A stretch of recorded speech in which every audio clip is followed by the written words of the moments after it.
access in most cases. And he wants to protect conscious exemptions, and that he wants to end federal funding for abortions here or abroad. That's Title 10. I serve at the pleasure of the president. I'm going to implement his policies. Thank you for that. Now, Kennedy faces a second hearing Thursday, and Republicans control the Senate by 3 votes. And while Kennedy is one of the most controversial picks, no Republican senator, at least yet, has said that they will vote against him. In Washington, Vaughn Hilliard, NBC News.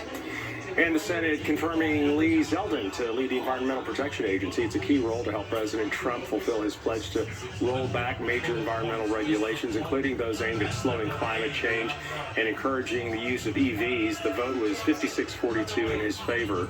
President Trump led efforts to dismantle more than 100 environmental protections during his first term and has promised to do so again. Now to another confirmation hearing today on Capitol Hill, this one for the nominee for U.S. Secretary of Commerce.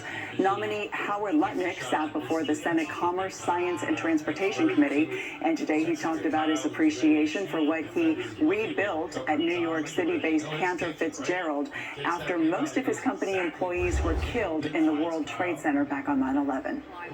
I worked at Cantor my entire career, 41 years, and rebuilding the company over the past 24 years is my greatest business achievement. After 9/11, we were down to about 1,000 employees. Today, the company employs more than 14,000. I'm so proud of my exceptional friends at Cantor, BGC, and Newmark. This is just the first step in his confirmation process. The committee would have to approve his nomination before it could then move to a vote by the full Senate. Well, the body of a missing fisherman has now been recovered a day after he disappeared. That man, identified as 18-year-old Leonardo Michelonis, and 2 others were fishing in the middle fork of the Feather River in the community of Maybe yesterday. At some point, the 2 others noticed that he was missing and they called the sheriff's office. Despite an immediate and large response, crews were unable to find Michelonis' body until today.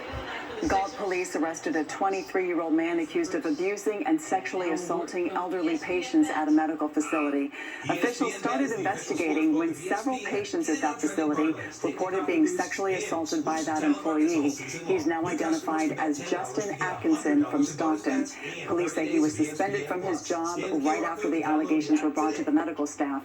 Atkinson was booked into the Sacramento County Main Jail and faces a number of felonies. Anyone with information about the case is urged to contact Galt Police.